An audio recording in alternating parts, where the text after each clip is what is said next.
사람들의 행동 중 잘 이해되지 않는 것들이 종종 있습니다. 저는 그 중에 하나가 사람들의 흡연에 대한 것입니다. 담배 가게 보게 되면 거기에 폐가 흡연으로 인해서 폐가 망가진 모습들이라든지, 또 심지어 수술을 하여서 목에 수술을 해서 흉측한 흉터를 가지고 있는 모습들을 보여주는 사진을 크게 실어놓은 것들을 보신 분들이 있을 것입니다. 사람들은 그런 모습을 보면서도 담배를 핍니다. 그것이 어떤 때에 그 중독적인 담배에 중독적이고 끊기 힘든 어떤 유혹 때문에 그런 것일 수도 있긴 하겠지만, 사람들은 어쩌면 그 일은 내게는 일어나지 않는 일들이라고 생각하거나 내게는 아주 멀리 있는 일이라고 생각하기 때문은 아닐까요? 또는 나만은 그런 일이 절대 발생하지 않을 것이다라는, 어쩌면 근거 없는 믿음에 의한 것일 수도 있을지 모릅니다. 그 확률은 아주 낮을 것이다라고 생각하는 것일 수도 있겠지요. 사람들의 모습이 많이 그런 것 같습니다. 흡연만이 아니라 어떤 때 우리들에게 위기가 닥치고 그에 대한 경고가 뜰 때에 주의하지 않는 모습을 보게 됩니다. 최근에 인도에서의 그 많은 코로나 감염을 보게 되면 하루에 벌써 41만 명 이상이 정말 확진자가 발생이 되어지고 몇천 명이 사망하는 그런 상황 속에서도 종교 행사 속에서 사람들은 다닥다닥 붙어 있고 마스크를 심지어 하지 않고 있는 모습들도 보게 됩니다. 우리나라에서도 그런 모습들이 아주 있죠. 술판을 벌이면서 모텔까지 빌려서 그 안에서 하다가 걸리면 억울하게 자기만 당했다라고 이야기하는 사람들도 있곤 합니다. 주식 투자에서도 그런 경우들이 있는 것 같습니다.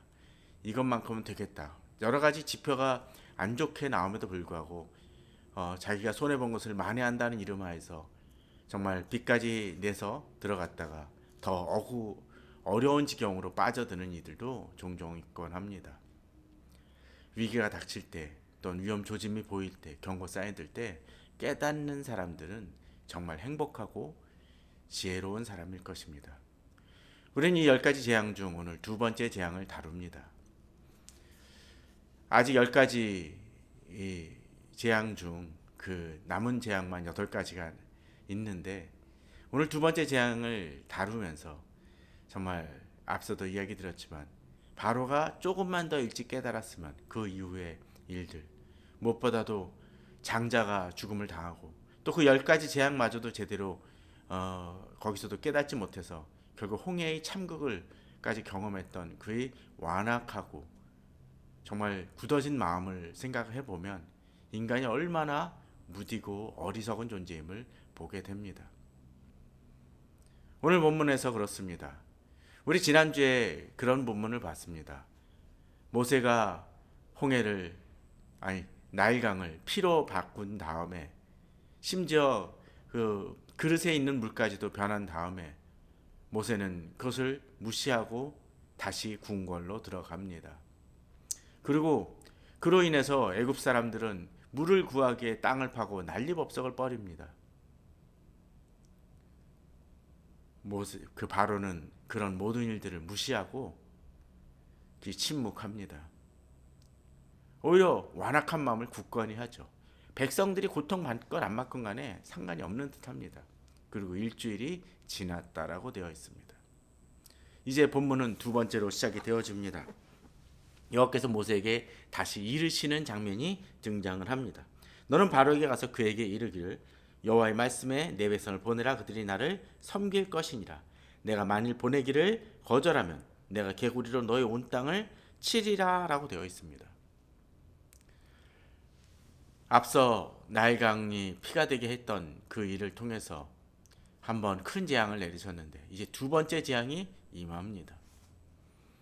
어쩌면 이런 일들에 대해서 이 개구리 재앙은 쉽게 생각한다라면 뭐 개구리 그래도 물을 마시지 못하는 게 더 힘든 일이지라고 쉽게 이야기할지 모릅니다.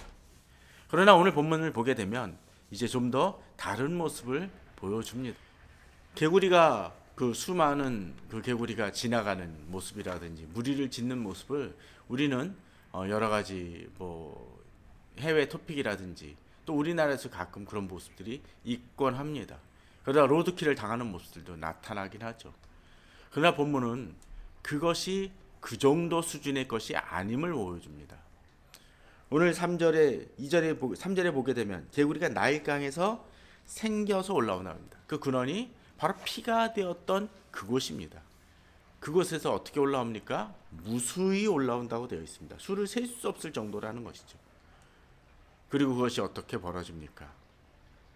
내 군과 침실과 내 침상이야 내 신하의 집과 내 백성과 내 화덕과 내 떡반죽 그릇에 들어갈 것이며 라고 되어 있습니다. 앞서 나일강이 피가 되는 그 모습은 어떻게 전개되었습니까? 그것은 나일강이 피가 되고 또 그것만이 아니라 물이 고인 곳, 강, 호수 그런 데까지 다 피가 되죠.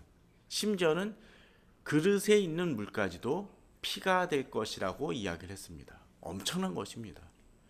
그런데 그런 그 물이 피가 되는 것은 마시지 못한 고통은 분명 주어집니다.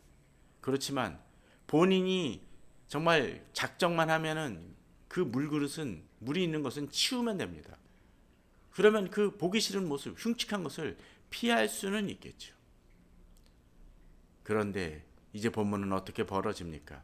개구리가 내 군과 내 침실과 내 침상이야 내 신하의 집과 내 백성과 내 화덕과 내 떡반죽 그릇에 들어갈 것이라고 되어 있습니다. 앞서 나일강의 물은 제한된 곳에 그 물은 제한된 곳에서 피가 되는 일이 벌어지지만 이제 이 개구리의 문제는 그것을 넘어섭니다. 커다란 코끼리가 지나가면 그것을 그냥 문 닫고 버티면 될지 모릅니다. 부수고 들어오지 않는 이상이요. 그러나 개구리는 아마도 조그만 틈새가 되면 계속적으로 뛰어 들어올 것입니다. 자, 집안에 쥐새끼 한 마리만 돌아도 난리법석을 피죠. 개구리 한 마리쯤 쥐보다는 덜 무서울지 모릅니다. 그러나 그것이 무수히 들어온다라면, 엄청난 숫자가 들어온다면 얘기는 좀 달라집니다. 집안의 평안이 깨집니다. 또 어떤 일이 벌어집니까? 침상이라고 그랬습니다. 침상이 벌어졌다라는 것은 이제 편안한 잠이 잘 수 없게 됐다라는 것을 의미합니다. 잠자는 것마저도 힘들게 되면 정말 죽을 맛입니다. 또 그것이 계속적으로 꿈틀개며 흉측하게 나를 괴롭힌다라면, 자는데 내 얼굴이라도 올린다면 그것만큼 힘든 일은 또 없을 것입니다. 그것이 일부 계층에만 벌어집니까? 신하, 백성들 가릴 것 없습니다. 게다가 또 어떻게 벌어집니까? 화덕에도 들어간다고 되어 있습니다. 화덕에 들어가는 거 자기가 알아서 들어가니까 타 죽으니까 별별 문제가 없을지 모르겠지만, 그러나 그 냄새는 어떡합니까? 그것이 타서 벌어지는 그 이상한 냄새들이 온 집안을 자욱히 사로잡는다면 그것만큼 힘든 일도 없을 것입니다. 게다가 이 개구리는 또 어떡합니까? 떡반죽 그릇에도 들어간다고 되어 있습니다. 음식을 만들 때 뭔가 이물질 들어가면 힘듭니다. 물론 개구리 한 마리 집어 던지면 모르지만 그 개구리 발에 묻어있던 어떤 그런 것들, 또 미끌미끌한 그런 것들이 묻어난다라면 이제 그 음식은 심할 경우는 버려야 될지도 모릅니다. 덜어낸다 할지라도 찝찝하고 먹기 불편해질 수 있습니다. 사람들의 일상을 흔들어 버립니다. 앞서 나일강이 제한된 곳에서 벌어지는 일이고, 그러한 일들이라면 이제 이 개구리의 문제는 온 생활을 다 흔들어 버리고 그 평안을 완전히 깨버리고 맙니다. 어디를 둘러봐도 개구리가 자리하고 있을 것이기 때문에 피할래야 피할 수 없는 곳이 되어지고 맙니다. 우리가 평안하다라고 얘기를 하지만 우리 마음속에 그 평안이 깨어질 때 우리의 모습이 마치 개구리, 수많은 개구리를 품고 사는 사람들의 모양인 양, 그 애굽 사람인 양 우리의 삶이 그럴 수 있습니다. 하나님이 우리 평안을 깨시려고 할 때 우리 평안은 언제든지 깨어질 수 있는 것이 우리들의 평안입니다. 내가 지킨다고 생각을 하지만 그 평안은 언제든지 깨어질 수 있는 것이 바로 우리의 평안입니다.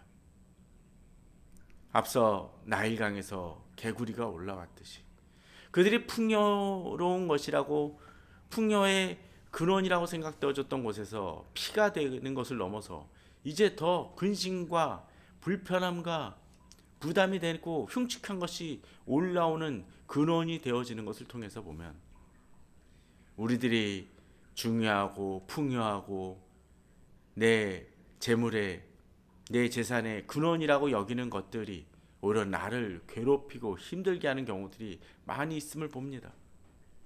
어떤 사람은 이 주식은 반드시 대박을 칠 거다라고 생각을 하며 투자를 했다가 그것이 나의 근심이 되고 절망에 빠뜨리게 만들어버리는 경우들이 얼마나 많습니까?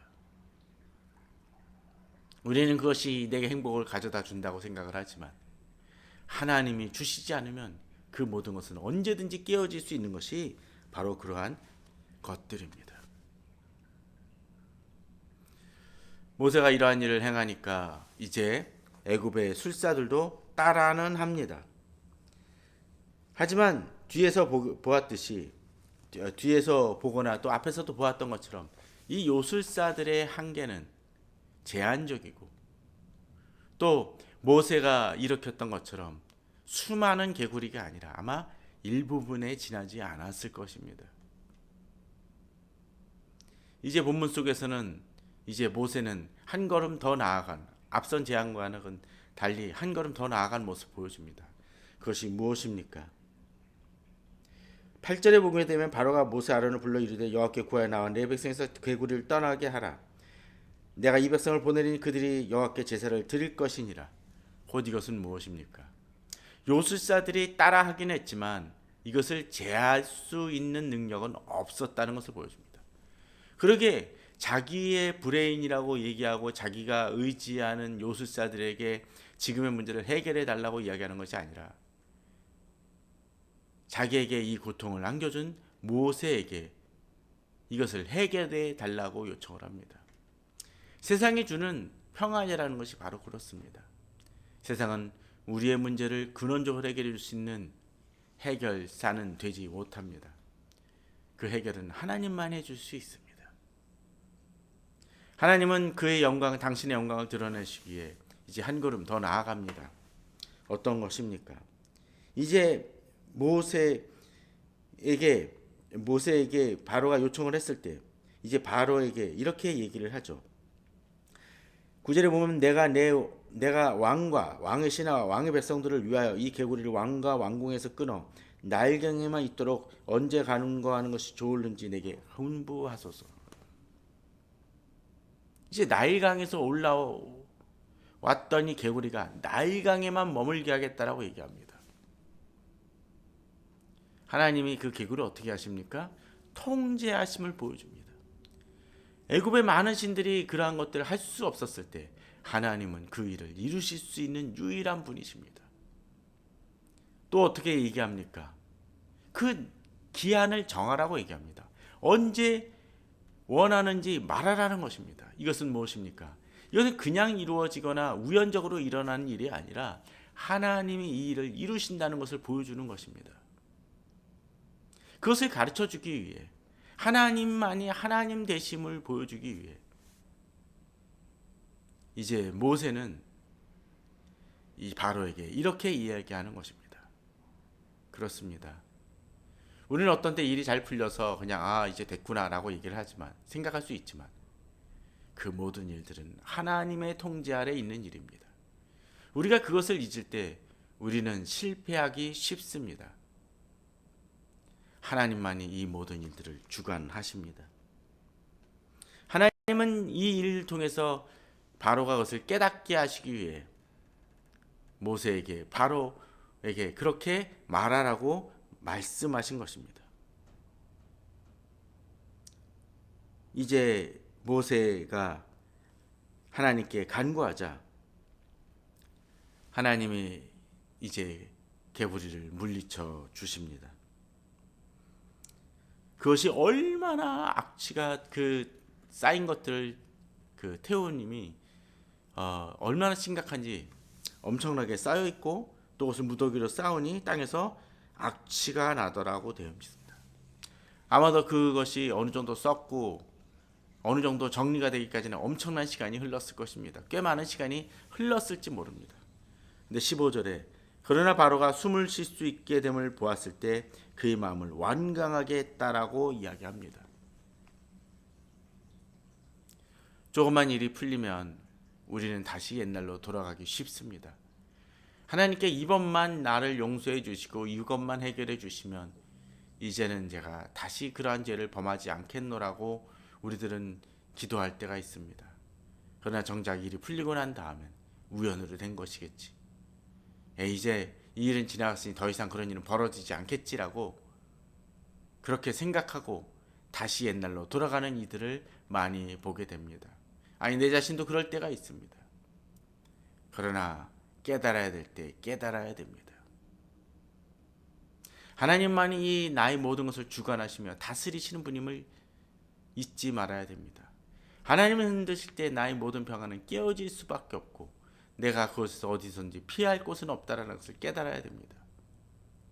그러나 깨닫지 못할 때 바로에게는 이제 첫 번째, 두 번째 재앙만이 아니라 세 번째, 네 번째, 다섯 번째, 여섯 번째 이 10가지 재앙을 고스란히 감당해야 되는 그런 지경까지 추락하고 맙니다. 하나님의 돌보심, 하나님이 내게 말씀하시는 것을 들을 수 있는 우리 되길 원합니다. 그러할 때만 우리가 우리의 모든 문제를 속에서도 나를 건지시고 나를 구원하시고 나를 이끄시는 하나님을 경험하게 될 것입니다. 그러한 믿음으로 승리하시는 우리 성도님들 되시길 바랍니다. 또 그러한 하나님을 믿고 이 세상을 싸워 이겨나가는 우리 성도님들 되시기를 주님의 이름으로 축원합니다. 감사합니다.